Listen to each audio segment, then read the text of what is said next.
Okay, we're recording. Today I want to talk to you about El Greco. I've been having a really fun time. El Greco, the painter, he's a painter of the 16th century, the 1500s. He actually lives until about 1612, and he paints some of his best work actually in this late period. But in any event, um, I've been having a really lot of fun with El Greco the last few months, and I want to share some of that with you. I'm mostly concerned with this video today and explain to you who El Greco and what El Greco is. Um, so that we know. We'll deal with that in a couple of slides, but then we're going to look at some El Greco paintings because the paintings are really nice and we should really enjoy them. So let me just crank that up here with my little share screen device that I'm so good at starting.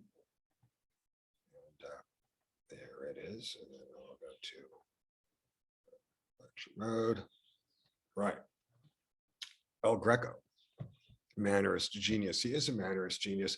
And I want to explain what Mannerism is too, what the genre Mannerism. It's a late Renaissance form, really, again, coming between the high Renaissance of the early 1500s of Michelangelo and Leonardo, and then, of course, the Baroque of Caravaggio and Velázquez, starting roughly onto the 17th century, the 1600s. So Caravaggio, El Greco, I'm sorry, is a painter from this interesting period. And I think, I mean, there is debate, of course, as to what the term mannerism is. When we're doing art history, there's always a discussion about that. Some of these terms are more solid than others. Some of them are more coherent than others. For me, El Greco is really what I would just mean by mannerism because of um, the religious aspect. And I'll explain that in just a second. Okay, so he signed a lot of his paintings with his Greek name, Dominikos Theotokopoulos. We don't really know. He's a fairly mysterious figure on a personal level. Mostly what we know about El Greco comes from official records, his travels earlier in life when he moved around a bit. And then later on, there's a lot of wrangling and receipts and correspondence about the business of charging his fees for these paintings that he's making. So we have quite a bit of interesting records about that sort of thing. We know that he made quite an impression in his wanderings, but not always a positive one. There's a story that when he was in Rome, he offered to paint over Michelangelo's fresco at the altar of the in the Sistine Chapel, and that was a suggestion from him, not well received.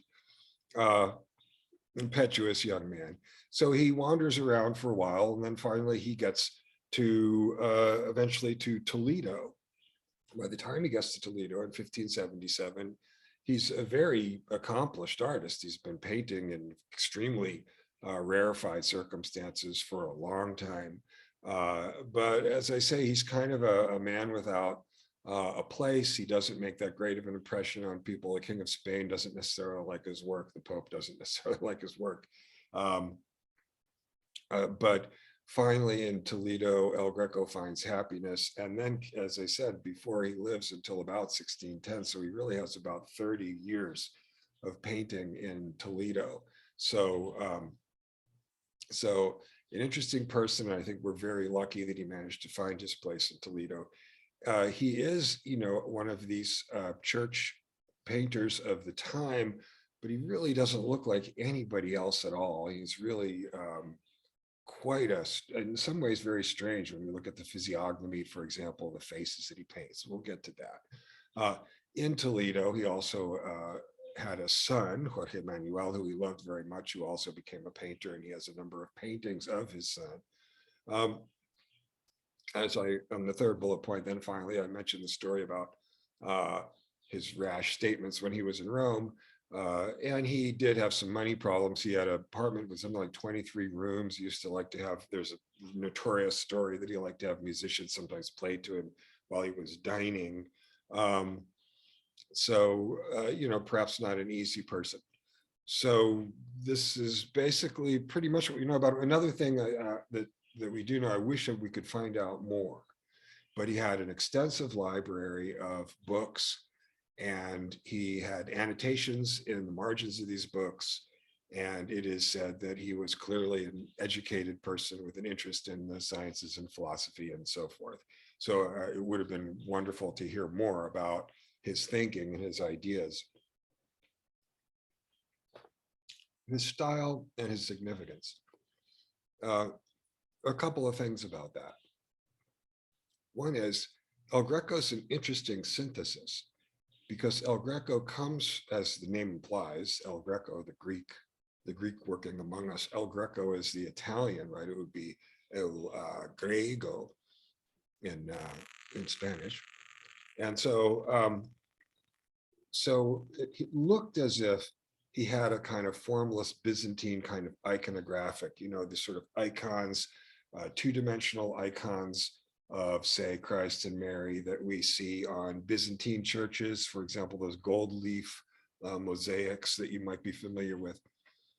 And so it looked as if he had that influence. And later on in the 20th century, there was actually a very exciting discovery of very early paintings of his that were done in this tradition in which he was educated. It's called the Cretan School of Iconographic Representation. So that's an interesting element in El Greco, and I think it gives his paintings a sort of real solidity that is that one doesn't notice at first because it's so much a part of it. And again, it's part of why he can get away with the strange compositional things that he does. As to the second bullet point here about the Protestant Reformation, so the Protestant Reformation was, a good way to understand it, certainly in terms of art, is in terms of naturalism, also in terms of spirituality, and so it also, the Reformation sparked a renewal of spirituality in the church itself in the South. And that's something I think that's missed when you say Counter-Reformation. There's sort of two senses to the Counter-Reformation. It's the pushback against the Protestant Reformation of the North and its heretical elements, but it's also the other Reformation, the Counter-Reformation, the Reformation of the church from within the church. And that's something that's happened. And an interesting story for me, in fact, let me just step out of this for a second, because I was, teaching humanities. And to me, looking at the Counter-Reformation to me sort of was Torquemada and the Spanish Inquisition and the Peninsular Wars and all that wonderful stuff. So, it didn't seem to, just my naive self, I didn't really think of the Counter-Reformation as going to be something where I'd find a lot of art or a lot of art that I thought was fun art. But I had for many years, just in my uneducated, again, naive seeing of images, I had noticed this one painter who I liked. I thought he looked kind of cool. He was different from the other painters. There's something about him. And this was El Greco. So I already knew that I kind of liked El Greco, but I didn't know what El Greco was. I mean, this is what I brought to the table from my own education, I guess. So then it was a surprise to me when I was looking at the Counter-Reformation and seeing that El Greco is part of this Counter-Reformation and realizing that this was art actually that I'd really liked and appreciated for a long time. So I don't know how it is all the time for the students in my humanities classes, but for me, sometimes I really do learn something. So that was an interesting part of the El Greco story for me, was appreciating El Greco just as a naive sort of general viewer, and then coming to understand the history of painting a little bit better and finding out that he was something I didn't expect him necessarily to be. I'll get back to this. And then the third bullet point here is about Mannerism. Again, as I say, a label originally meant to be a pejorative, a put down like Rococo. Rococo is about 100 years after this. It's a late form of Baroque that comes before in the 18th century, before the revolutionary period in Europe. Mannerism also was sort of a put down because it was thought to perhaps, I guess, maybe be affected or perhaps just to be over-mannered in the sense of kind of too much. But Mannerism is a reaction. Mannerism is, this might seem silly if you don't know about this kind of thing, but if you look at the late 1970s in popular music, you get sort of like punk rock, and punk rock is really like sort of calling out classical rock at that time and saying, look, you need rejuvenation. You become too mannered, you become too virtuosic. And Mannerism is very much like that. It's a reaction to the high Renaissance, people like Leonardo and Michelangelo, to putting the artist before God, valuing technical fineness and virtuosity, which is vanity, human vanity. It's a pushback against that element of humanism when we think of the Renaissance as a humanistic element, the sort of masterful element. And also the Platonism of someone like Michelangelo, this sort of worship of symmetry and order, the Apollonian. And I think part of El Greco's popularity in the modern world, which is something else we'll talk about, is he's in touch with what Nietzsche would call the Dionysian in his Christianity, in his ecstatic Christianity, which is rebelling against the formal constraints of high Renaissance perfectionism in a way. And so the fourth bullet point, I mean, interesting thing is he's got this highly formalistic background from way back, from being a part of the Cretan school of Byzantine art. And yet he also has this commitment to being a sort of ecstatic and spiritual artist, if necessary, at the expense of a lot of overt formality, although his forms are very, very fine always. So you get a really interesting synthesis. There's really no one else like El Greco. And of course, that's always one of the things too that makes an artist valuable to us. So let's see if we have another slide. We do. So here's another thing. El Greco, of course, not very well socialized. In Toledo, which is a very big religious center, and so a center of religious art, not necessarily an art center per se. And so after El Greco passed away, his paintings were more or less forgotten. They weren't considered to be really fine examples of late Renaissance painting. They were too odd. And he hadn't developed the kind of reputation that a lot of those other painters had. So, I mean, he lives around the same time, slightly before, say, Caravaggio, but very different sort of popular image of El Greco than Caravaggio, for heaven's sakes. So El Greco fell into obscurity. He fell into obscurity for a long time. During the time of the Enlightenment of the French Revolution, people wouldn't, art historians weren't interested in El Greco. People didn't know about El Greco. People always sort of were entertained in Toledo, but as far as being taken as a world-class serious painter, he fell into obscurity until he was rediscovered by first the Romantics, because of course the Romantic movement rebelling against later waves of rationalism, similar to Mannerism in that way, but also the Impressionists and Cézanne. And to them, they recognized a kindred spirit in El Greco, and they saw in this 16th century painter, this painter from the 1500s, a lot of technical insights that that made them very excited. So El Greco became a great hero of the sort of avant-garde painting world all through sort of the modernist period. And so now El Greco is really a canonical painter for us. But that wasn't necessarily the case. It has as much to do with the opinion of people like Pablo Picasso, that we value El Greco as much as we do, as it does with anything having to do with the opinion of people back in the 16th or 17th centuries. And then in the 20th century as well. Interestingly, I mean, certainly one of the Renaissance painters that influences El Greco is Titian. And he gets a lot of technical things from Titian. The bright colors that we really do associate with Titian very much, and that sort of part then of this very early Baroque, before getting up to Caravaggio and Velázquez's treatment of the primary colors. And so El Greco seems to be, anticipating all of these things, even his kind of palette and his brush strokes. You certainly notice when you start to learn about modern art, And you notice Van Gogh and you start to see the impasto and the brush strokes, and you think that's really cool. And then you start to notice it in other painters. Actually, I think Titian actually you can see the brush strokes. In El Greco, it's really quite amazing. You get in close to El Greco. So pre-modernist, and says he's later discovered and has this whole other career in the history of painting in the late 19th and 20th and now 21st century. We see El Greco because El Greco was ahead of his time technically and stylistically on many points. So let's look at some paintings then. We can just take our time here.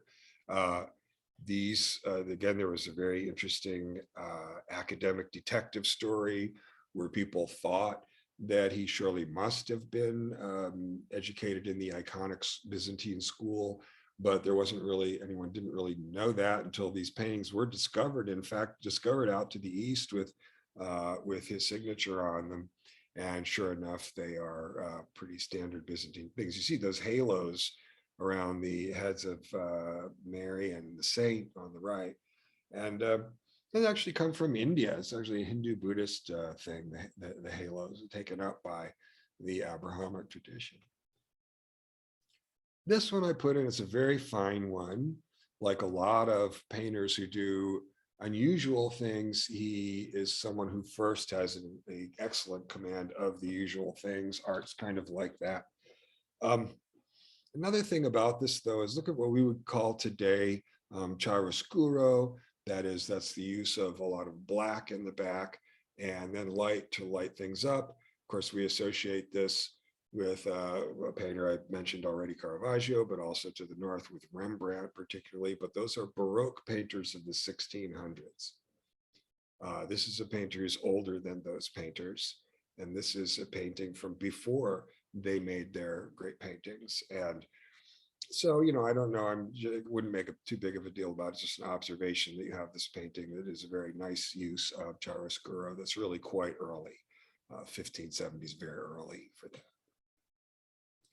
And then the thing that we know most about El Greco, these church decorations, they tend to be, they're above altars or in niches or apses in churches. So they tend to be tall rectangles because they're on these tall walls. Of course, the church ceilings are vaulted. And so the whole thing is to create a sort of spiritual sense of exaltation. This idea with El Greco, it's always the kind of movement of the soul up to heaven. Is always the light is coming down, and you're going to go up through the soul and through this portal into another world. When we get to his great masterpiece, the Burial Account Orgaz, I want to point some things out about that. But there's the composition. One way to look at El Greco is often there's kind of a pole going up through the middle, and there's a sense of space both above and below the painting, I think, in El Greco. So from 1577, here we see his work. When you talk about Mannerism, then you see that Christ on the right and the way that it's not a anatomically precise treatment the way that we see, say, with a Leonardo or Michelangelo.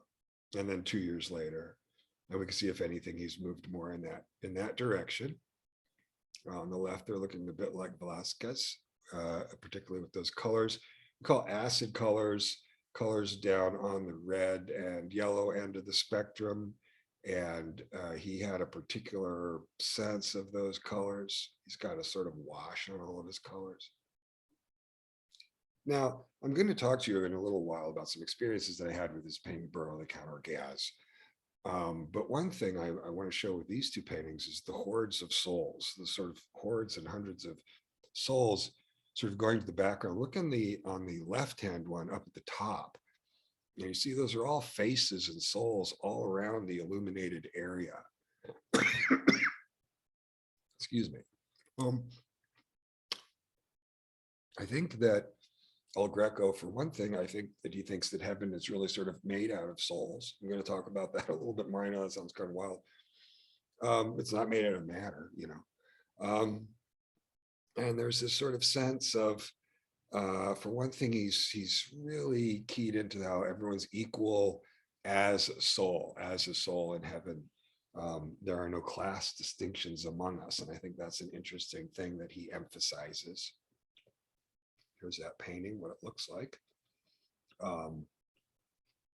Many of his paintings are very tall. We're going to talk, as I say, about Orgaz. That's over 15 feet tall. He does a number of crucifixes. This is 1587, right around his peak period. The apotheosis of Mannerism, indeed. That is elongated arms, which give actually a greater sense of weight. And in fact, this technique that El Greco developed of having sort of longer arms to make it seem as if the Christ was sagging heavier on the cross was actually adopted by a lot of other painters. But in particular, that very long-waisted torso that he does. And so the sense, again, is it's not about precision, it's about sensation. It's about a spiritual experience. And so he kind of practices a kind of ecstatic art. It might be that in the term Mannerism, there's a bit of a criticism of that in the sense that he's sort of deliberately being mannered in this way. But I take the ecstatic element of Mannerism, is how I think of it, as entirely sincere.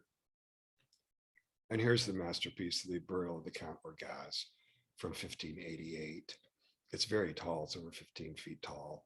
It's in the Church of Sao Tome in Toledo. I'm going to get back to this in a moment. I just want to point out a couple of things about it right now. Again, you see that sort of, think of a pole up the middle, and you see that there's the two saints, St. Augustine and St. Sebastian, on the bottom are lowering Count Orgaz's body down into the crypt. So they're looking down into a space that's below the space that we see. So there's another level down below that. But then in the middle of the painting, the soul of the Count Orgaz is being brought by the angel up through that sort of birthy chamber thing. And it's going to ascend up to heaven, which is up above the head of Christ there, as it is in many of these church paintings of El Greco. And so there's then that heavenly space, which is up above, also up above, out of our sight. So this painting, organized along the vertical and implying spaces both above and below it, and then a greater detail. I mean, you see it, his application of Mannerism, the greater detail below, where you have the townsmen watching the burial, and then a more impressionistic or surrealistic, if you will, sort of treatment above, where you're in the spiritual realm. And another thing to notice always about these church paintings of El Greco is that sense of movement. I think one of the most impressive things El Greco achieves is this sort of swirling sense of movement in his treatments of the heavens. Many of these people are known to us. Some of these people paid to be in the paintings. Others El Greco put in the paintings. There's also the very beautiful vestments of the two saints.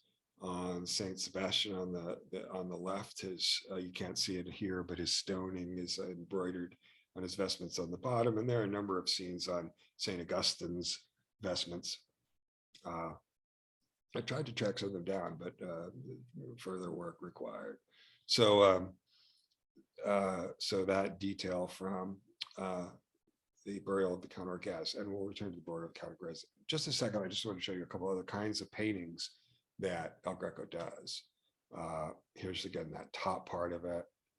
You see that motion, that movement, and you see all the little, and notice, as I said before, in all the unused spaces, every place where he's filling in, you see those little baby heads with wings on it. They're baby head souls. Heaven isn't matter. It's not the material world. It's got to be made out of something else.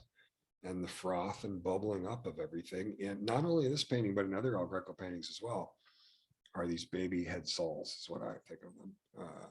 They're souls that look like, baby heads with little wings on them. And again, this is a repeated motif in some of his paintings. It's definitely a metaphysical idea. Because of portraits, on the left is a self-portrait of El Greco, again, portraying himself as a nobleman. We know he was very proud. On the right is a portrait of, again, Jorge Luis, his beloved son. Notice he's got his palette and its brushes, also going into painting. and these elaborate frills that they have that show that they're noblemen, of course. And then around 1600, as an older man, around 60 years old, and this is probably, I mean, this is considered to be a self-portrait, probably a pretty good likeness of El Greco. Look at these portraits. They could be done. You can see why he was so much beloved at the turn of the century, from the 1900s, or from the 19th century to the 20th century. I mean, these are very sort of modernistic looking paintings. He's also very good with eyes, as you can see with this beautiful painting of that woman on the right, who loves to do the embroideries of the church vestments. He has a number of really beautiful paintings. And the other thing are these views of Toledo. Now, this painting right here is, you know, it could be painted by a French impressionist in the 1880s or 1890s, you know. I mean, it just could. It just is straight ahead. Now, it looks like something that somebody like Cezanne might do. So just extraordinary treatment of shape, treatment of light. And, you know, if you say impressionistic, talking about sort of the way the artist is showing what the phenomenal experience kind of feels like to the viewer. You know, an expression of an exploration of the sensual experience of it. And in his landscapes, we see that El Greco is very much there. And it's this mannerism, right? This mannerism, he understands it as a kind of impressionism. And then he does these really quite, I mean, among other things, they're really quite bizarre. Notice the man's holding a map, and it's a map of Toledo. It's very detailed. It's reminiscent of painting for about 100 years later by Vermeer, who will give us very detailed maps and things. We almost, you know, you might think he used the camera obscura or something, but this is much earlier than that. A big influence on Salvador Dali. You know, once you mention that, you can see very clearly how that is. It's extraordinary, some of these Toledo paintings that he does. And then the other thing, which I always thought was kind of wild, in both of these paintings and many others, if you notice in the bottom, he's got Toledo. He's got views of Toledo. He's got the blood dripping down the cross, and then he's got, you know, the city of Toledo painted behind it. And Toledo's in a lot of his paintings. So that's an interesting El Greco element. This whole question of Toledo. There's a nice, pretty ambitious painting of Toledo behind Laocoon. Laocoon and his sons, a giant serpent was sent by Poseidon to devour them. And this beautiful Greek marble statue was discovered not long before this, as part of the excavations that Donatello, for example, were interested in, participated in the 16th century, 17th century. So it made a big splash. And here's El Greco's Laocoon. Interesting painting, but it's got Toledo in the back. So the other thing I wanted to show you is I copied the burial of the Count Orgaz. I just decided, you know, you learn a lot about a painting by copying it. It's something I think people don't do enough anymore. It's something that we should do. I've copied one or two paintings myself. And you know, I did learn a lot about it. I learned a lot about the composition. It was a really good experience. I'll show you some more sort of in a lighthearted manner. Here's that, so you get the sense of the size of it. I painted it on the wall here where I'm filming, actually. Took me about 3 weeks. I turned the Count's got this little soul coming up through this sort of canal-y thing. I turned it into a Buddha being. I just made it into a celestial thing. And I made the birth canal-y thing pinker. More birth canal-y. And you see the baby head souls on there too. Earth is made, as I was saying, earth is made of matter, heaven is made of spirit. The bubbles and froth of spirit, if one looks, are baby head souls. Heaven, that is made of baby head souls. And I would say that's pretty glad. I would love to hear El Greco's views on that a little bit more, but instead of an organist, I have a sort of a Rasta conguero. And Percy Heath was the bass player for Miles Davis in the 50s. That's, I think it looks like him. Well, if the angel playing the harp, pretty much the same. Funny though, he does have these huge like base looking things in a lot of his paintings. And I want to look into that. I want to find out what sort of stage of evolution the base, when the base viol was in the 1500s, because he has these amazing paintings of bases and a couple of paintings. But I won't leave you with my ugly copies. But here's one of my favorite El Greco paintings, the opening of the fifth seal. Again, notice 1610, it's quite late. He has extraordinary paintings in his late period. They really are just mind-blowing things.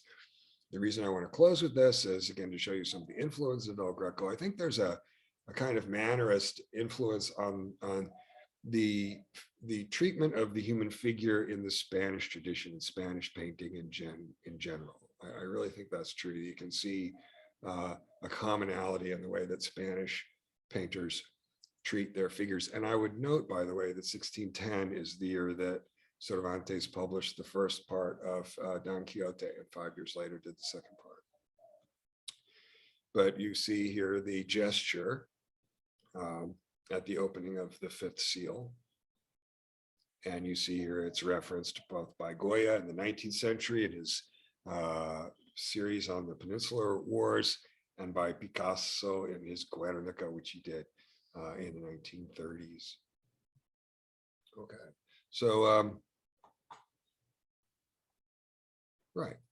So yeah, really good experience with El Greco, as I said. I've been very much enjoying him, and I urge you to check out El Greco as well. He's a very accessible painter. We think maybe of a painter from the 1500s who's a church painter from the Mediterranean, a religious painter, as they're all kind of, you know, it's Jesus is rising up and that sort of thing. And well, sure it is. But here we have a very distinct, very unique, very dramatic and interesting painter who has a fine hand and doesn't look like anybody else. So I really recommend El Greco to you. I know I very much enjoyed the acquaintance. Okay, that's it for now then. Bye-bye.